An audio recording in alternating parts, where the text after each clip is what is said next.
அனைவருக்கும் வணக்கம். இந்த வீடியோ எதற்காக அப்படின்னா, உங்களுக்கு எல்லாருக்கும் தெரியுமான்னு தெரியல. எல்லா மாவட்டங்களிலும் உள்ள டிஸ்ட்ரிக்ட் எம்ப்ளாய்மெண்ட் ஆஃபீஸ், அதாவது வேலைவாய்ப்பு அலுவலகத்தில் ஃப்ரீயாக வந்து எல்லாத்துக்குமே வந்து கோச்சிங் நடத்துகிறாங்க. அதாவது டெட் ஆகட்டும், இப்போ போலீஸ்க்கு எஸ்ஐ இப்போ கூட எக்ஸாம் வந்துச்சு அதுக்கு, அப்புறம் வந்து இது டிஎன்பிஎஸ்சி குரூப் 2 குரூப் 4 குரூப் 1 வரைக்கும் வந்து கோச்சிங் கிளாஸ் நடத்துகிறாங்க. தெரிஞ்சிருந்தால் ஒருவேளை இல்லை, சில பேருக்கு தெரிஞ்சிருந்துருக்கலாம். எனக்கு வந்து இதெல்லாம் ரீசெண்டாக தான் தெரியும். நான் வந்து ஒரு 2 months வந்து அந்த கிளாஸ்க்கு போனேன். ரொம்ப யூஸ்ஃபுல்லாக இருந்துச்சு. அதாவது இப்போ வந்து நீங்கள் பெய்டு இது போய் கிளாஸ்லாம் போக முடியாது அப்படின்னு நினைக்கிறவங்க, பே பண்ண முடியாமல் இருக்கலாம், அவங்களோட சூழ்நிலை இருக்கலாம். இன்னொரு பக்கம் எனக்கெல்லாம் என்ன பிரச்சனை அப்படின்னா, இப்போ ஹவுஸ் ஒய்ஃப் அவங்கெல்லாம் வந்து என்ன பண்ணணும்னா, இப்போ நம்ம ஒரு கிளாஸில் ஏதாவது கோச்சிங் சென்டரில் சேரணும் அப்படின்னா, அவங்க கொடுக்குற வந்து அந்த ஸ்டடி அந்த இதெல்லாமே வந்து பிளான்லாம் கம்ப்ளீட்டாக அன்னன்னைக்கு கம்ப்ளீட் பண்ணி ஆகணும். ஆனால் எங்களுக்கு எல்லா நாளும் ஒரே மாதிரி இருக்கிறது இல்லை. ஈவன் வந்து ஸ்டூடெண்ட்டாக, அதாவது அன்மேரீடு ஸ்டூடெண்ட்டாக இருந்தால் கூட அவங்களுக்கே சில நாள் வந்து இது கம்ப்ளீட் பண்ண முடியாத மாதிரி இருக்கும். ஸோ எங்களை மாதிரி இருக்க ஹவுஸ் ஒய்ஃப்க்கெலாம் வந்து வீட்டில் ஏகப்பட்ட வேலை, குழந்தைங்கள பார்க்கணும், திடீர்னு குழந்தைங்களுக்கு உடம்பு சரியில்லாமல் ஆகும், பெரியவங்களுக்கு இந்த மாதிரி வந்து நமக்கே இப்படி இருக்கிறப்போ வந்து நம்மளால் அதை வந்து கரெக்டாக வந்து அந்த டயத்துக்கு வந்து படிக்க முடியாது. அதனால் அதை வந்து நம்ம கரெக்டாக வந்து பெண்டிங் வச்சுட்டே இருக்க மாதிரி இருக்கும். அது எங்களுக்கு யூஸ்ஃபுல்லாக இருக்குமான்னு தெரியல. அதுக்காகவே வந்து நான் எந்த ஒரு கோச்சிங் சென்டரும் சேரலை. தினமும் போக முடியாது, அது இன்னொரு ப்ராப்ளம். இப்போ வந்து இந்த எம்ப்ளாய்மெண்ட் ஆஃபீஸ்லாம் என்ன பண்ணுறாங்க அப்படின்னா, போன உடனே டெலகிராம் சேனலில் வந்து நம்மளை ஆட் பண்ணிட சொல்லிடுறாங்க. அதில் வந்து இன்ஸ்ட்ரக்ஷன்லாம் ரெகுலராக வந்து கொடுத்துட்டே இருக்காங்க. அதாவது என்னென்னைக்கு கிளாஸு, என்னென்னைக்கு யாரோட அந்த சாரோட நேமு ப்ளஸ் வந்து என்ன சப்ஜெக்ட்டு அதெல்லாம் வந்து போட்டுறாங்க. என்னென்ன இதுக்கெலாம் எடுக்கிறாங்கன்னா, ஹிஸ்ட்ரிக்கு எடுக்கிறாங்க, அப்புறம் வந்து இது பாலிட்டிக் தனி சார் வராங்க, அப்புறம் வந்து இது மேத்ஸ். எனக்கு மெயினாக வந்து மேத்ஸு தான் மெயின். ஏன்னா எனக்கு 10th 11th 12thலலாம் வந்து சயின்ஸ் குரூப்பு, அதுக்கு மேலே பிஎஸ்சி மைக்ரோ எல்லாமே வந்து பிஎஸ்சி எம்எஸ்சி எல்லாமே வந்து மைக்ரோபயாலஜி நான். அதனால் எனக்கு வந்து மேத்ஸோட டச்சே இல்லாமல் இருந்துச்சு. ஆனால் 10thலேயே படித்தாலுமே 10th வரைக்கும் நான் நல்லா மார்க்ஸ் தான் எடுத்துகிட்டு இருந்தேன். மேத்ஸ் வந்து பிடிக்காதுன்னு சொல்ல முடியாது. ஆனால் 11th 12th வந்து எனக்கு மேத்ஸ் இல்லை. ஸோ நான் வந்து 2004 தான் 10th முடித்தேன். 2004லேயே முடிச்சிட்டேன். அப்படிங்கிறப்போ எனக்கு அந்த ஒரு பயம் இருந்துக்கிட்டே இருந்துச்சு. நமக்கு வந்து எப்படி வந்து இந்த மேத்ஸ் வந்து எல்லா காம்படிட்டிவ் எக்ஸாமுக்கும் மஸ்ட்டு இல்லைங்களா? அதனால் எனக்கு வந்து அங்கே 2 பேர் வருவாங்க மேத்ஸுக்கு, ஆப்டிடியூட் தனியாக, ரீசனிங் தனியாக. ஸோ வந்து எனக்கு அது ரொம்ப ஹெல்ப்ஃபுல்லாக இருந்துச்சு. இப்போ நான் ஏன் உங்கள்கிட்ட சொல்கிறேன்னா, எங்களுக்கு இந்த கிளாஸ் இருக்குது அப்படிங்கிறது எனக்கு வந்து ரொம்ப நாளாக தெரியவே இல்லை. ஆக்சுவலாக வந்து நிறைய பேர் வந்து சாட்டர்டே சண்டே இங்கே விருதுநகர் கலெக்டர் ஆஃபீஸில் வந்து மாரிமுத்து சார், தாசில்தார் மாரிமுத்து சார் எடுப்பாங்க. அவங்க கிளாஸுக்கு மேக்ஸிமம் போவாங்க. ஏன்னா அவ்வளோ கூட்டம் வரும். நான் அவங்க கிளாஸை வந்து ஒரே ஒரு நாள் வந்து அட்டன் பண்ணியிருக்கேன். அது எவ்வளோ கூட்டம்னா சொல்ல முடியாது, அந்தளவு கூட்டம் இருக்கும். அது வந்து எல்லா சாட்டர்டே வந்து எங்களுக்கு வந்து பண்ண முடியாது. சாட்டர்டே வந்து மேக்ஸிமம் பிள்ளைங்களுக்கு வந்து 2nd and 4th Saturday leave. அதுவும் இல்லாமல் மற்ற சாட்டர்டே வந்து ஆஃப் டே தான். ஸோ அவங்கள கூட்டிகிட்டு வரணும் அப்படிங்கிறப்ப நமக்கு போகவே முடியாது. அதனால் அவங்க இதுக்கு நான் போக முடியல. அதுக்கப்புறம் வந்துட்டு தான் சொன்னாங்க, இந்த மாதிரி வேலைவாய்ப்பு அலுவலகத்தில் வந்து டெய்லி வந்து கிளாஸ் நடத்துகிறாங்க அப்படின்னு சொல்லிட்டு. அப்போது வந்து அவங்க வந்து எனக்கு நான் தமிழ் கிளாஸ் எல்லா கிளாஸும் அட்டன் பண்ணேன் 1 week. ஆனால் அதுக்கப்புறம் என்ன தெரிஞ்சுன்னா, தமிழ், ஹிஸ்ட்ரி, பாலிட்டி எல்லாம் நம்ம மேக்ஸிமம் வந்து நம்மளே வந்து படிச்சுக்கலாம். அதுக்கு வந்து நம்ம அவ்வளோ வந்து அங்கே அவ்வளோ தூரம், எனக்கு இங்கேருந்து ஒரு 13 கிலோமீட்டர்ஸ் கிட்டே இருக்குது, போயிட்டு போக முடியல ஃபஸ்ட்டு.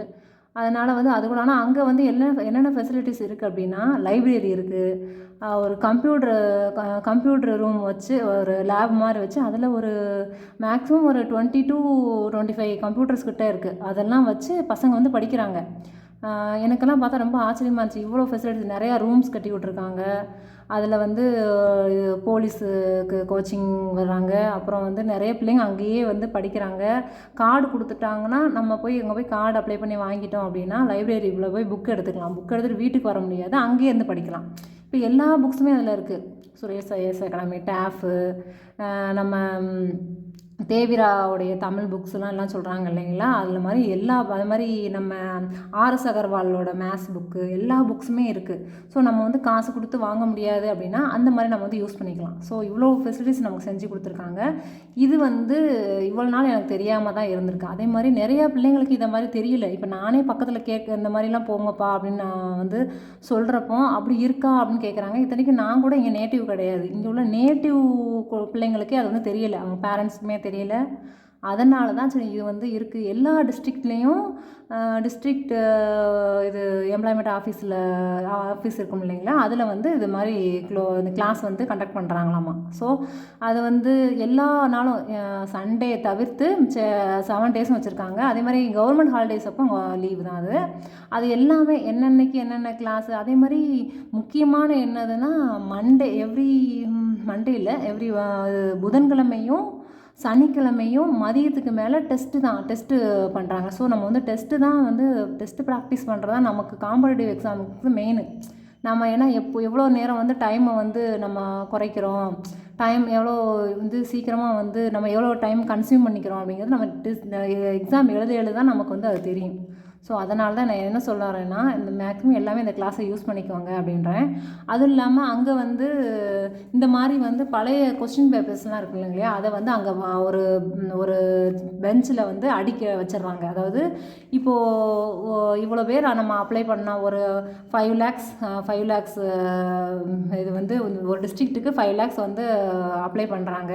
எக்ஸாமுக்கு 5 lakhs மெம்பர்ஸ் வந்து ஸ்டூடெண்ட் அப்ளை பண்ணுறாங்க அப்படின்னா அதில் எல்லாருமே வந்து எழுதுறது இல்லை அப்படி இல்லையா. அதனால் எப்படியும் ஒரு 3 lakhs எழுதுனாங்கன்னா மிச்சம். ஆனால் கொஸ்டின் வந்து 5 lakhs வந்து எடுத்துருவாங்க இல்லையா. அந்த 3 lakhs எழுதுனாங்க அப்படின்னா மிச்சம் வந்து ஒரு 2 lakhs கொஸ்டின் பேப்பர் இருக்கும் இல்லையா, அந்த கொஸ்டின் பேப்பர்ஸ் எல்லாம் அங்கே வச்சுருக்காங்க. எனக்கு தெரியாது எதுக்காக வச்சுருக்காங்க, வேறு எதுக்காக உடைய கொஸ்டினோ அப்படின்னு நான் நினச்சிட்டு இருந்தேன். ஆனால் அப்போ தான் சொன்னாங்க, இந்த வந்து அதை நம்ம வந்து பழைய கொஸ்டின் பேப்பர் யூஸ் பண்ணிக்கலாம் போல், நம்ம படிக்கிறதுக்காகவும் யூஸ் பண்ணிக்கலாம். ப்ளஸ் வந்து எனக்கு இது எப்போ தெரியும் அப்படின்னா, நான் எதுக்கோ வச்சுருக்காங்க, நம்ம வந்து அது யூஸ் பண்ணக்கூடாது அப்படிங்கிற மாதிரி நினச்சிட்டு இருந்தேன். நான் மேத்ஸ் கிளாஸ் அட்டன் பண்ணுறப்போ ஒரு பொண்ணு நோட்டே எடுத்துகிட்டு வரல.